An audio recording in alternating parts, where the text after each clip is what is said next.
এমন একটা জায়গায় কবরে রাখবে কেউ দিনের বেলাও সেখানে যায় না, ভয়। অতএব তুমি কার পাল্লায় পড়ে আমার মাওলারে ভুলছো?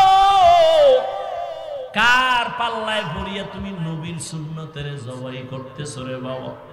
তুমি জানোনি তুমি যদি তার সাথে আঘাত লাগায় দাও, মোবাইলের নাম্বার ডিলিট করবে, পারলে তোমার কল্লাডারে দেহ থেকে ডিলিট করে দিবে।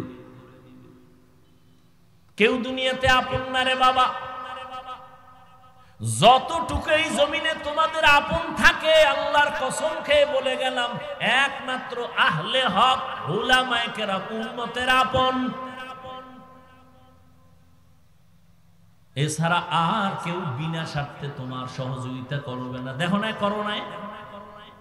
করোনায় বাবায় মরিয়া গেছে, ছেলেরা লোক দিয়া টাকা দিয়া লাশটারে রাস্তায় ফালায় রাখছে, দরজা লাগায় দিছে, লক করে দিছে। বাবার লাশটা কুত্তায় খাইলো না, জানাজা পড়লো, আর একবারও জানালা দিয়ে তাকায় নাই। কিন্তু এই লাশগুলো দেখছুনি, শত শত করোনার লাশ আমার দেশের টুপিওয়ালারা আলেমরা কাঁধে নিয়া গোসল করাইছে, কাফন পরাইছে, দাফন করাইছে। শত শত লাশ, একজন আলেমও করোনায় মরে নাই। ও যুবক,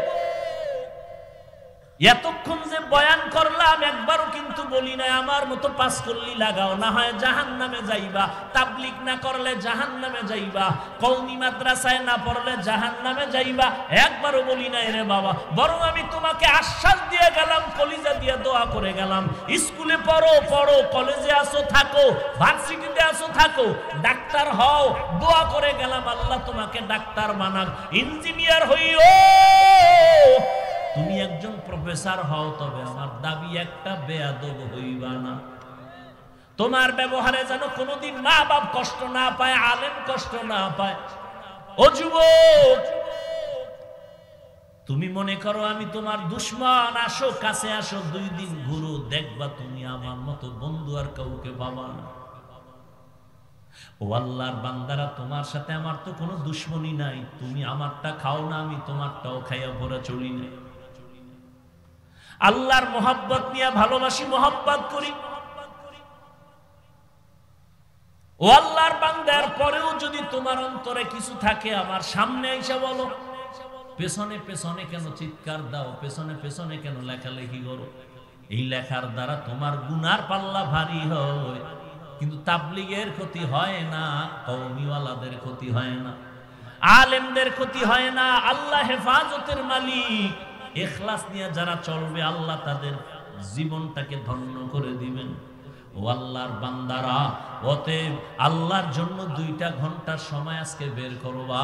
আল্লাহ ব্যবসা নিষেধ করে নাই, চাকরি নিষেধ করে নাই, 2 ঘন্টার সময় আল্লাহর জন্য নিজের কল্যাণে দাও। তাও একসাথে দেওয়া লাগবে না। ফজরে 4 রাকাত 20 মিনিট, জোহরে 10 রাকাতে 20 মিনিট, মাগরিবের 5 রাকাতে 20 মিনিট, আসরের 4 রাকাতে 20 মিনিট, এশার 9 রাকাতে 20 মিনিট দাও আল্লাহর কাছে। আল্লাহ কয়, বান্দা আমি তওবার দরজা খুলে রাখলাম, জীবন ভর যদি গুনাহ করো আর একবার বলো আল্লাহ বুঝতে পারি না, মাফ করে দাও, আল্লাহ বলেন তোর জীবনের সব গুনাহ 1 সেকেন্ডে মাফ করে দিব। তবে এটাও সত্য কথা, হেদায়েতের মালিক আল্লাহ। নবীর বয়ানে আবু জাহাল কালেমা পড়ে না, কত বড় বেঈমান। আবার নবীকে জবাই করতে আসিয়া কালেমা পড়ে নিল হযরত ওমর। এর নাম কপাল। সবার কপালে হেদায়েত হবে না। কেউ বয়ান শুনে অন্তর তৈরি করবে, আর নামাজ ছাড়বো না, দাড়ি কাটবো না, বেপরদায় চলবো না, মা বাবারে কষ্ট দিব না, ওলামায়ে কেরামের বিরুদ্ধাচরণ করে গুনাহগার হব না, নবীর তরিকা মেনে চলবো, তওবা করে গিয়া নামাজটা ধরে ফেলবে। আবার একদল বয়ানের পরে বাইরে গিয়া সমালোচনা করবে, এই ভুল সেই ভুল, এটা হয় নাই। নিজেও নামাজ পড়বে না, যারা নামাজ পড়বে তাদেরও পছন্দ করবে না, নিজেও দাড়ি রাখবে না, যারা দাড়ি রাখবে তাদেরও পছন্দ করবে না। এই রকম কপাল পোড়াও এই জমিনের মধ্যে অভাব নাই।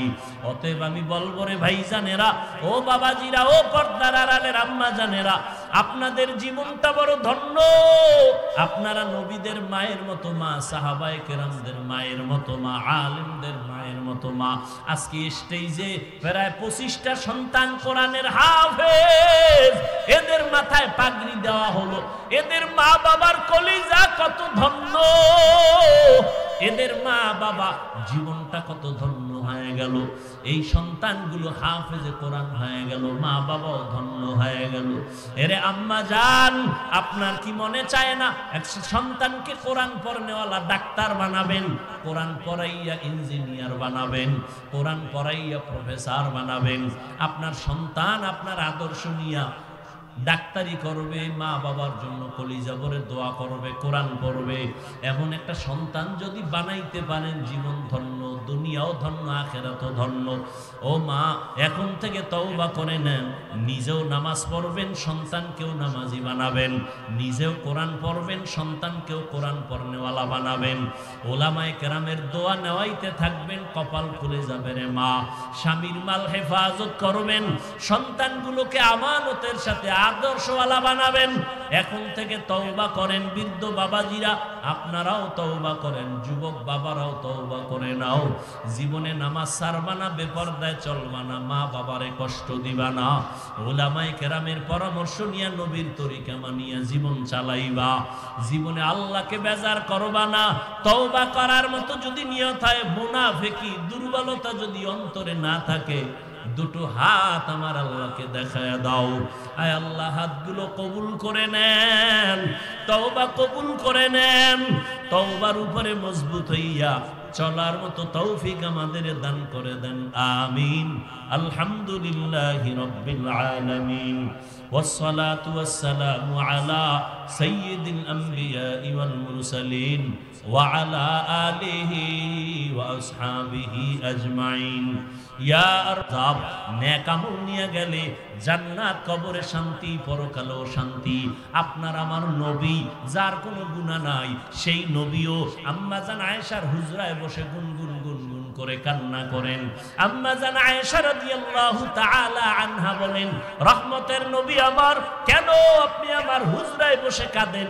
আমি আয়েশা কোনো বেয়াদবি করলাম নাকি? বলে না, করো নাই।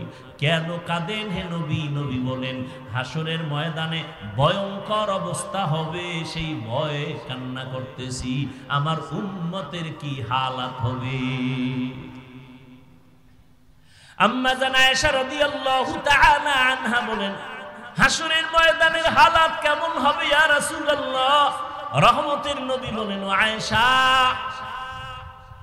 নবীদের কোনো গুনাহ নাই, হাসরের ময়দানে এতটা ভয়ঙ্কর হবে, এই জমিনটা হবে হাসরের মাঠ, সূর্যের গরমে জমিনটা তামা হয়ে যাবে।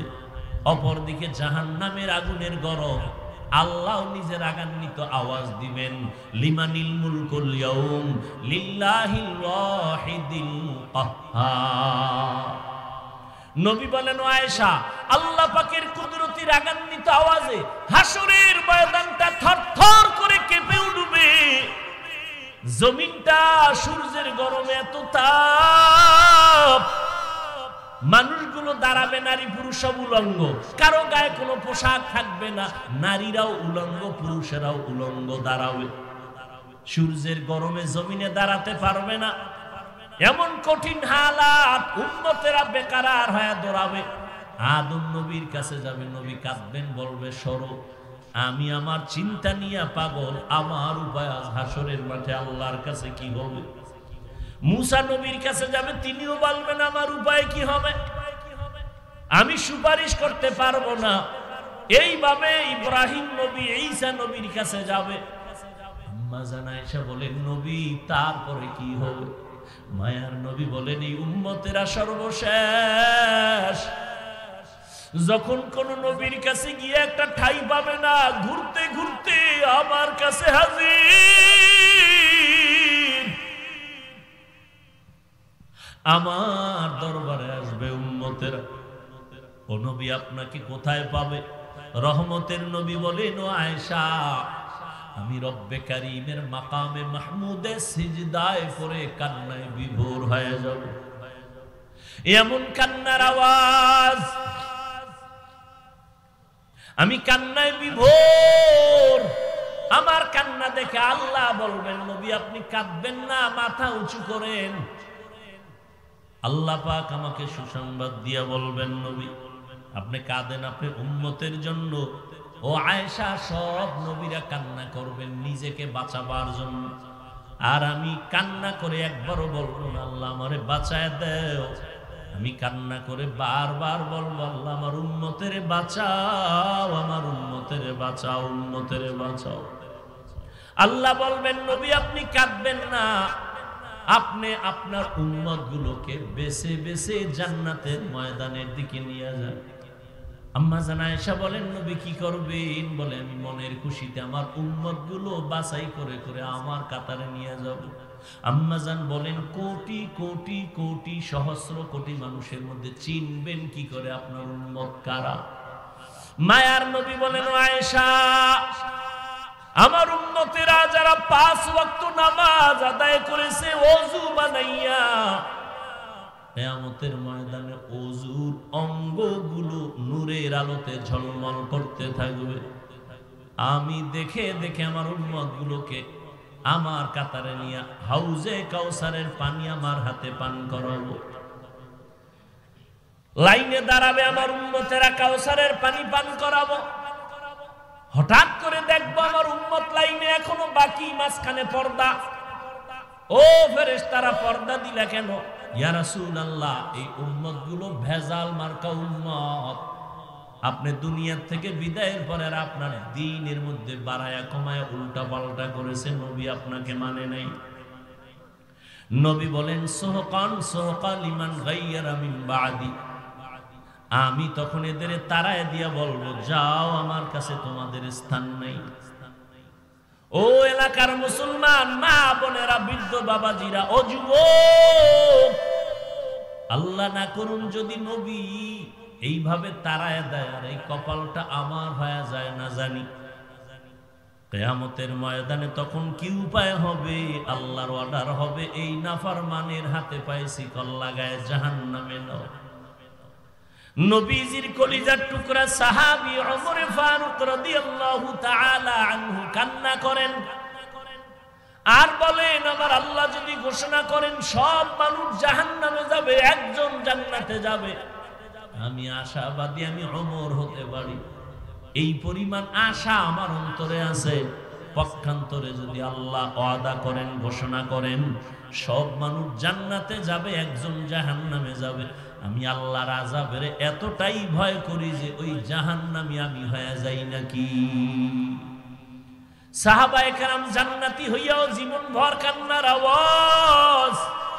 ও যুবক, আজকে তাকায় দেখো, আমি এই কথা একবারও কিন্তু তোমাকে বলি নাই। আমগো মতো হুজুর হও, পাগড়ি লাগাও, একবারও কিন্তু বলি নাই। তুমি স্কুলে পড়ো, আল্লাহর শুকর পড়া বন্ধ করবা না। তুমি কলেজে পড়ো, চাকরি করো, ব্যবসা করো, বাধা নাই। তুমি ডাক্তার হও, ইঞ্জিনিয়ার হও, প্রফেসর হও, বাধা নাই।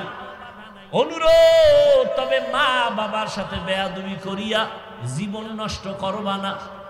তুমি আদবওয়ালা ডাক্তার হইও, আদর্শমান একজন ইঞ্জিনিয়ার হও, কপাল খুলে যাবে। তোমার আচরণে যেন আলেম কষ্ট না পায়, মা বাপ কষ্ট না পায়, মুরব্বীরা কষ্ট না পায়। কারণ মা বাবা, মুরব্বী, ওলামায়ে কেরামের কলিজার বরদোয়া লাগলে তোমার জীবন মরার আগেই ধ্বংসের পথে চলে যাবে। অতএব তুমি আদবওয়ালা ডাক্তার হইও, তোমার আচরণে যেন মায়ের কলিজা ঠান্ডা হয়। তোমার মতো যুবক এখনো তাকাইয়া দেখো ডানে বামে, স্কুলে পড়ে, কলেজে পড়ে, 5 বেলার নামাজ পড়ে, মিথ্যা বলবা না, সত্যটা স্বীকার করো, আছে না নাই? বালিশে মাথা লাগা একটু মনের প্রশ্ন করিও, তুমি কেন পারবা না? তোমার মতো যুবক রাস্তায় গাড়ি চালায়, ড্রাইভারি করে, নামাজ ছাড়ে না, তুমি কেন পারবা না রে বাবা? জীবনে চালাকি তো কম করলা না, জীবনে তো নামাজ কম ছাড়লা না, জীবনে তো আলেমদের বিরোধিতা কম করলা না, কিন্তু ফায়দা কি হইল তোমার? কি লাভ হইল তোমার? কই, তোমার তো কোনো লাভ হয় নাই, বরং তোমার মাও তোমার উপরে বেজার, তোমার বাবাও তোমার উপরে বেজার। কারণ ওই সন্তানটাই আলেমের বিরোধিতা করতে পারে যেই সন্তানটার উপরে মা বাবার বরদোয়া থাকে। মা বাবার বরদোয়া থাকলেই ওই সন্তান আলেমের বিরোধিতা করে, ইসলামের বিপক্ষে কথা বলে। মা বাবার বরদোয়া থাকার কারণে আর মা বাবা যেই সন্তানটারে কলিজা দিয়া দোয়া করবে, ওই সন্তান ভিন্ন কারো সাথে চূড়ান্ত পর্যায়ের বেয়াদবি করতে পারবে না। আল্লাহ হেফাজতের ব্যবস্থা করবেন। কারণ হাদিসে স্পষ্ট নবী বলেন, যেই সন্তানের উপরে মা বাবা খুশি, আমি আল্লাহও খুশি। ও যুবক, তোমার মতো যুবক তাকায় দেখো, কৃষি কাজ করে, নামাজ ছাড়ে না। তোমার মতো যুবক র্যাব, আর্মি, পুলিশ, বিডিআর এর চাকরি করে, নামাজ ছাড়ে না। বলো তুমি কেন পারবা না? আমরা যারা নামাজ পড়ি, রোজা রাখি, দাড়ি রাখলাম, কই? সমস্ত বিধর্মীরা আমাদের দুশ্মনী করে। এমনকি কিছু নামদারি মুসলমানেরাও আমাদের পিছনে লেগে আছে, বিরোধিতা করে। আলহামদুলিল্লাহ, এরপরেও তো আমরা সম্মান কমে নাই, কমছে। করোনার ভেতরে স্কুল বন্ধ, কলেজ বন্ধ, ট্রেন বন্ধ, ফ্যাক্টরি বন্ধ, দোকান বন্ধ, সব দুনিয়া স্তব্ধ হয়ে গেল। আল্লাহর কসম, ইতিহাস ভুলে যাইও না, কোরআনের একটা মাদ্রাসাও বন্ধ হয় নাই। একজন আলেম পাইবা না যে করোনায় অসহায় হইয়া কোথাও ভিক্ষা করেছে আর বলছে আমার মেয়ে ছেলে নিয়ে কি খাবো, টাকা দাও। একজন আলেমও পাইবা না কষ্ট করেছে কিন্তু কারো কাছে বলে নেই। রাতের গভীরে তাহাজ্জুদে কান্না করে বলছে, আল্লাহ রিজিকের ফয়সালা করো, অল্প যদি হয় বরকত তুমি বাড়ায়া দাও। বরকত বুঝুনি রে কপাল ভরা মুসলমান, তুমি 3 প্লেট খাইলেও তোমার পেটের ক্ষুধা নিবারণ হয় না, আর একজনে আধা প্লেট খাইলেও পেটের ক্ষুধা থাকে না, এর নাম বরকত। তোমার একা লাগে 3 প্লেট, আর বরকতি খানা 1 প্লেট দিয়া 5 জনের পেট ভরে যায়। এটা কেমনে সম্ভব? আমার মাওলার কুদরতে সম্ভব। তুমি দেখো না, ইফতারির বাকি আছে আধা ঘন্টা, সামনে ইফতারি রেডি, 10 জনের আইটেম, শরবত, পানি, 10 জনের ইফতারি, 10টা লোক দাঁড়ানো, কিন্তু মনে মনে এমন পিপাসা লাগছে, ক্ষুধা এমন, মন গেছে খারাপ হইয়া 10 জনের যা দিছে তো আমার একা লাগবে। মনে মনে কয় 2-1টা চলে যেত, তাহলে 2 প্লেট বেশি হইতাম। কিন্তু আমার মালিকের বরকত দেখো, শরবতের গ্লাসটা টান দিয়া বিসমিল্লাহ বলে যখন শরবত পান করলো, নিজের প্লেটের ইফতারিও খাওয়ার ক্ষুধা থাকে না। কাদের কুদরত দারি বার কামাল, আনতা রব্বি আনতা হাসবি যুল জালাল। ওরে সারা দুনিয়ার মানুষ যদি আমাকে গালি দেয়, কোনো দুঃখ নাই, আমার আল্লাহ যদি আমাকে ভালোবাসেন। ও যুবক, নবীর পেছনে দুশমন, সাহাবায়ে কেরামের পেছনে দুশমন, আল্লাহর খাস বান্দাদের পেছনে দুশমন। ও যুবক বাবারা, পায়ে ধরে ধরে বলে গেলাম, তুমি যতই কিছু বলো না কেন, ভাবো না কেন, চালাকি করো না কেন, আজকে তুমি কার পাল্লায় ভইরা আলেমের পিছনে লাগছো, জানুনি তোমার সাথে মরণকালে কেউ যাবে না। তোমার জামাটা বেলেট দিয়া আপনজনেরা কেটে কেটে রেখে দিয়া 3টা সাদা কাপড়ের প্যাকেট বানায় বিদায় দিও।